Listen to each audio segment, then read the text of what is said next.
मी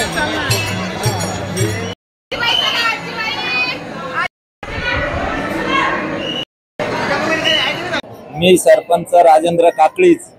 आमच्या ग्रामपंचायतच्या वतीने आम्ही पार्किंगची व्यवस्था असेल, फराळ वाटप असेल, भाविकांना येण्या जाण्याची व्यवस्था असेल, रस्ते असतील, हे सगळं आम्ही एकदम छान नियोजन केलेलं आहे।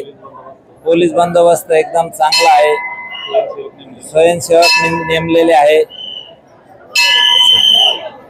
भाविक आलेले आहे आणि अजून येत राहणार आहे। गर्दी खूप आहे यावर्षी। पाऊस अगदी वेळेवर पडल्यामुळे शेतकऱ्यांच्या पेरण्या वेळेत झाल्या आणि आता सगळे एकदम कामातून निवांत असल्यामुळे सगळे दर्शनासाठी येतात। कृष्णारी, मी जयवंत कोटमे, पोलीस पाटील कोटमगाव।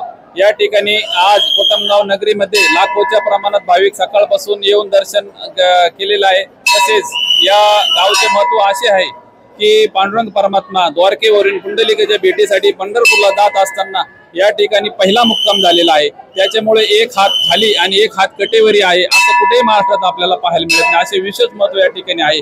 तसेच सकाळपासून या ठिकाणी वारकऱ्यांचा ओघ लागलेला आहे, मोठ्या प्रमाणात दिंड्याही येत आहे।